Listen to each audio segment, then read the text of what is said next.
The part people keep coming back to is not the first story Charles Hickson and Calvin Parker told deputies. It is what happened after the questions were supposed to be over. On the night of October 11th, 1973, the two men were sitting inside the Jackson County Sheriff's Department in Mississippi.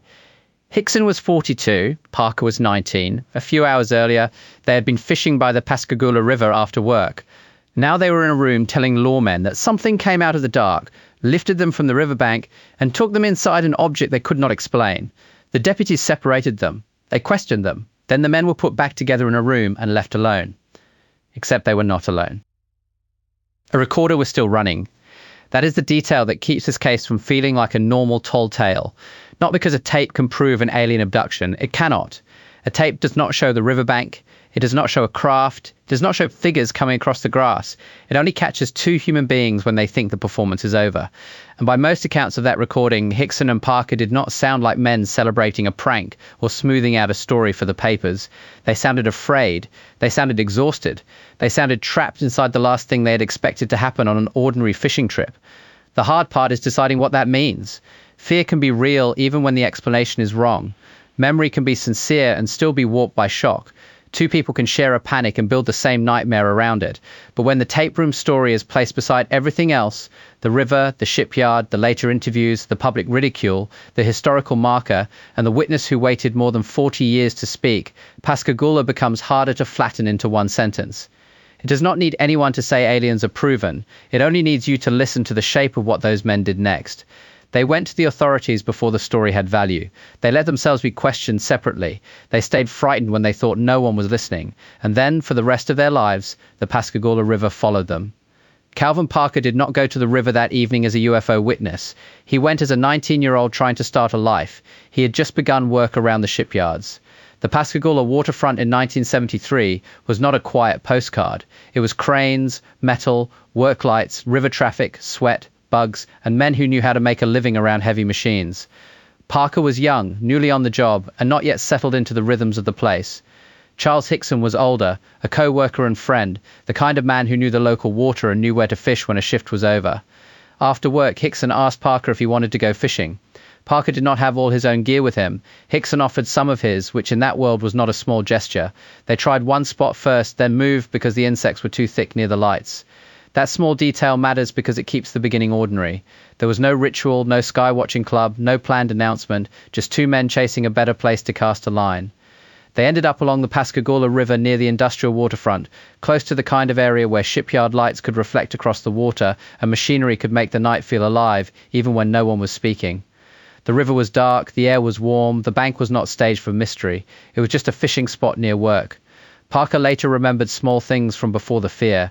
A boat across the water, the look of steel and water, the way his attention wandered because nothing dangerous had happened yet. Hickson knew the area well enough to feel comfortable there. Parker noticed posted signs and worried they might get in trouble, but Hickson brushed it off. He had fished there before. That is the version of the scene that makes the later turn hit harder. Two men were not waiting to be believed by the world. One was trying to help the other settle into a new job. They were filling the time between work and sleep with something normal. Then Parker saw light on the water. At first his mind went to the most ordinary explanation available. Police, security, someone had caught them fishing where they probably should not have been. In later retellings, that first reaction appears again and again. Parker did not start with a saucer, he started with trouble. He thought they were about to be run off, fined, or arrested. The light was blue or blue-white in the versions that survived. It reflected across the river in a way that made Parker turn and warn Hickson. The two men stood up. The fishing trip ended in that instant, before either of them knew it. What they said they saw was not a patrol car. It was low, it was close, it was shaped unlike the boats and cranes and vehicles they knew. The common description is an oval or football-shaped object near the bank, bright enough to make the night feel suddenly exposed. The thing did not belong to the industrial river they understood. It was not sitting in the water like a boat. It was not rolling up like headlights. It was just there, near them, too low and too strange to fold back into any normal answer. That is where the Pascagoula story stops being a sighting and becomes something else. Hickson and Parker did not merely say they saw an object. They said figures came from it. This is the point where the story either grips people or loses them completely, because the description is not vague. They did not describe a shadow moving behind a window or a distant shape in the sky. They described three beings around 5 feet tall, with skin Hickson later described in grotesque, wrinkled, greyish terms. The faces, in their telling, did not have normal features. The bodies did not move like men walking out of a vehicle. That does not make the description true. It makes it specific. And specificity is dangerous in a case like this. It gives believers something to remember. It gives skeptics something to attack. It turns the story from "we saw a light" into a claim that has to survive in public with all its strange parts exposed. The men said the figures approached them from the object. Hickson later described being seized and made numb, as if his body was present but not under his command. Parker's account, especially in later interviews, included blacking out or losing full awareness during parts of the experience. In the classic version, the two men were taken aboard the object and examined. Hickson said he floated or was held in a bright space. Parker later described a room, a table, and an examination that stayed with him for decades. Every word of that has to be kept in the right lane. This is their account, not a lab result. But the account itself has a rhythm that is hard to ignore. Fishing, light, object, figures, paralysis or numbness. Examination, return to the riverbank. Then the decision no witness ever wants to make, whether to keep quiet or tell someone. The men did not come back from the bank into a world ready to reward them. In 1973, telling a sheriff's department that creatures took you aboard a craft was not an obvious path to comfort. Parker, especially, seems to have understood that almost immediately. He was young, he had a job, he was getting married. He did not want to become a punchline before his adult life had even begun. Hickson was the one who pushed toward reporting it. The story goes that they first tried to contact Keesler Air Force Base, or at least tried to route the report through people they assumed would know what to do with UFO claims. Project Blue Book had already ended. The burden shifted back toward local authority, so they went to the Jackson County Sheriff's Department. That decision is one of the reasons Pascagoula has lasted. They did not just tell a neighbor, they did not write a letter years later. They walked into a law enforcement building the same night and attached their names to a claim that could ruin them socially. And the strangest part had not happened yet. At the Sheriff's Department, Hickson and Parker were questioned. The deputies separated them, which is exactly what you would expect if lawmen wanted to see whether two stories matched when the men could not cue each other. The basic account stayed close enough that the deputies kept listening. Then came the room. The men were placed together after questioning. The recording equipment kept running without them knowing it. Supporters of the Pascagoula case have treated that hidden or secret recording as one of the strongest emotional pieces in the file, because it catches the men between public statements. There is no clean way to turn it into proof of an alien craft, but there is also no clean way to ignore what it suggests about their state of mind. People who have written about the tape describe two men still unsettled, not two men workshopping a hoax. Hickson and Parker reportedly continued talking about the experience with fear in their voices. They did not sound relieved that the deputies were gone. They did not seem to relax into laughter. The account did not suddenly become a joke. Again, that proves less than believers sometimes want it to prove. It proves that they were frightened, or at least that they sounded frightened. It proves that, in that moment, they kept behaving like men who had gone through something. It does not prove what the something was. But in storytelling terms, that is the hinge. Pascagoula survives because the men did the one thing pranksters are usually not supposed to do. They stayed inside the fear after the door closed. There are other details wrapped around that night: the phone calls, the local officers, the effort to get the report into the right hands, the quick spread of the story. But the recording room is the simple image that stays. A bare official room, two working men, a machine running, no audience they know about, no clear way back to the lives they had that morning. Within days, the story was no longer theirs to control. The outside investigators came, reporters came, names that carried weight in UFO circles became attached to the event. J. Allen Hynek, known for his work connected to Air Force UFO studies, became part of the wider history around Pascagoula. James Harder, another UFO investigator, also became associated with interviews and hypnosis connected to the men. Hypnosis is one of those details that has to be handled carefully. In UFO culture, it often gets treated like a truth machine. It is not one.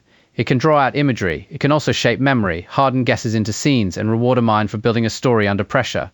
The fact that hypnosis happened does not strengthen every detail that came after it. If anything, it means the earlier statements, and the tape room behavior before later layers built up, deserve the closest attention. That is why the sheriff's office portion matters more than the most elaborate later descriptions. It is the closest part to the river. Once the story got out, Parker's life did not become easier.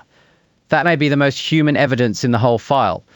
Not evidence that a craft was real, but evidence that the event or the report of it carried a cost. Parker later described trying to avoid the attention for decades. He did not become a smooth UFO celebrity overnight. He was a young man who wanted a job, marriage, family, and a normal future. Instead, the Pascagoula story attached itself to him like a second name. Local reporting and later interviews described the pressure that followed. News crews and curious strangers wanted the two men. People at work knew, people joked, people whispered. For Parker, the publicity was not a gift. He later said it damaged his ability to work and live quietly. In one long interview, he framed the event less as fame than as a life detour he never asked for. Hickson handled the public side differently. He spoke more openly at times and became the name many people associated with the classic version. Parker went quieter. That split matters because it undermines the easy idea that both men simply rode the story for attention in the same way. If attention was the reward, Parker spent a long time acting like it was punishment. The details also grew over time, as details do. Parker later gave fuller descriptions of being inside the object, the examination, and the beings he believed he encountered. Some of that material is vivid enough to pull a listener right in the room: the strange inspection, the inability to move, the sense that whatever examined him was not speaking in any human way. But the later richness is also where a careful telling has to slow down. A story repeated for 50 years is not a fossil sealed in stone. It is handled, retold, defended, doubted, televised, written into books, argued over at conferences, and folded into the life of the person who carries it. Even sincere memories can change shape after that much time. The case became local folklore while the men were still alive. That is rare. A lot of strange stories turn into plaques only after everyone involved is gone and the details have become soft. Pascagoula put a marker on the river while Calvin Parker could still stand near it and see the city acknowledging the story that had made him feel mocked for much of his life. In 2019, WLOX covered the unveiling of a historical marker at Lighthouse Park. Parker attended, members of the Hickson family attended, local groups and city support helped make it happen. The marker did not declare that an alien abduction had been scientifically proven. It recognized that the event had become part of Pascagoula's public story. There is a difference. A marker can commemorate a report without settling reality. It can say, this happened here in the life of this town, without saying the universe has been solved. And maybe that is the only honest way to mark Pascagoula not as proof, but as a wound in the local record that never fully closed. The modern version of Pascagoula changed again in 2019 when WLOX reported that Maria Blair had come forward with her own memory from the night of October 11, 1973. Blair said she had been across the river, waiting while her husband prepared to leave for offshore work. She described seeing unusual blue light moving in the area and later hearing or noticing something in the water. In her telling, the details did not become meaningful until she heard what Hickson and Parker had reported the next day. This is not the same kind of evidence as a statement written in 1973. It came decades later. That matters. Memory after 45 years is fragile, especially when the story has become famous locally. A skeptical viewer is right to keep that limitation in mind. But the reason the Blair account has power is not that it closes the case. It is that it fits the geography of the story in a way that people can picture. Two men on one side of the river, a woman on the other side, blue light over the same water, something loud or strange enough to stay in her mind even while she kept quiet publicly. According to the WLOX report, Blair said she had told family but not the public for decades. Her husband reportedly did not want her talking about it because people would think she was crazy. That reaction has the same social texture as Parker's silence. Whether the event was misperceived, exaggerated, or exactly what the witnesses believed, people around Pascagoula understood that talking about it had a price. When Blair finally met Parker at the river, the story gained a scene documentary editor's dream of two older people standing near the water, separated in 1973 by distance and silence, meeting in daylight with a local camera running. It is easy to oversell that moment. We should not. A late witness claim is not a time machine. It cannot independently verify the beings, the craft, or the examination. It can only add one more human memory to a night that already had too much human fear in it. Still, it changes the emotional balance. Before Blair, Pascagoula was mostly two men and a tape. After Blair, it also became a story about a riverfront where other people may have seen something odd and then decided silence was safer. That does not prove aliens. It does prove that the story had roots deeper than a single room at the sheriff's department. The strongest skeptical version of Pascagoula does not need to call Hickson and Parker evil liars. It only has to point out what the case does not have. There were no clean photographs of the object, no recovered material, no landing trace that ended the argument, no instrument reading from the riverbank, no medical evidence that forces one conclusion. The most dramatic evidence is human testimony, later memory, and a recording of fear. That is powerful material for a campfire. It is weaker material for a courtroom. Skeptical Inquirer writer Joe Nickell treated Pascagoula as a cold case worth reinvestigating, rather than simply mocking. The skeptical concerns include the usual problems in abduction cases, how stories can change over time, how hypnosis can contaminate memory, how public attention can reward certain details, and how frightened people can interpret ordinary or unusual stimuli through the wrong frame. There are also questions around the creature descriptions. The more concrete the beings become, the more a skeptic can ask why the event left so little physical evidence behind. 3 figures, a craft close to the riverbank, 2 men taken and returned, and yet no clear trace that settles the matter. If something that dramatic happened in an industrial riverfront environment, why is the surviving evidence so dependent on memory? That is a fair question, but there is a fair question in the other direction too. If Hickson and Parker invented it, why go to the sheriff's department that night? Why allow separate questioning? Why keep sounding frightened when they thought they were alone? Why would Parker, who had the most to lose and the least public appetite for it, carry the thing like a burden for decades? None of those questions force an alien answer. They do make the cheapest hoax answer feel too small. The most honest place to stand is in the gap. Hickson and Parker may have misperceived something. They may have experienced a shared psychological event. They may have encountered something strange and then explained it through the only language available to them. Or, if you are willing to go all the way into the deep end, they may have reported something extraordinary that still has no normal explanation. The story does not hand us enough to know. It hands us 2 men, a river, a tape, years of consequences, and a town that eventually put up a marker instead of letting the story vanish. That is enough to keep the file open in the imagination. It is not enough to close it in fact. Lighthouse Park is not a place where the sky needs to perform for the story to work. The marker is enough. It puts the claim back where it began, near the Pascagoula River, away from the documentaries and arguments and conference halls. It names the night. It remembers Hickson and Parker. It turns the riverbank into a place where visitors can stand and ask what kind of story gets powerful enough for a city to mark it decades later. The answer is not simply a true story. Cities mark legends, tragedies, battles, disasters, strange claims, civic memories, and things that altered the way people talked about a place. Pascagoula belongs somewhere in that complicated middle. It is a local event, a UFO classic, a trauma story, a skepticism problem, and a piece of Mississippi folklore all at once. By the time Parker died in 2023, the story had followed him for half a century. Hickson had been gone for years. The people who first laughed or whispered or avoided the subject had grown older. The world around UFOs had changed too. Government hearings, Navy videos, and mainstream coverage made the topic less radioactive than it was in 1973. But that does not mean Pascagoula became easier to solve. In some ways, it became harder.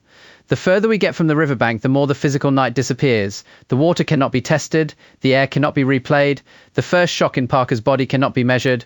What remains is a record of human reaction. That is why the tape still matters. Not as proof of a spaceship, as proof that whatever happened after work on October 11, 1973, did not end when the men got back to shore. It followed them into the sheriff's department. It followed them into work, marriage, interviews, silence, books, skepticism, and a marker by the river. It made ordinary men spend the rest of their lives answering a question no one could answer for them. On the Pascagoula River, the lights from the shipyard still hit the water at night. Most nights they are just lights. But this story began with a young man thinking the same thing. Just lights, then trouble, then something else.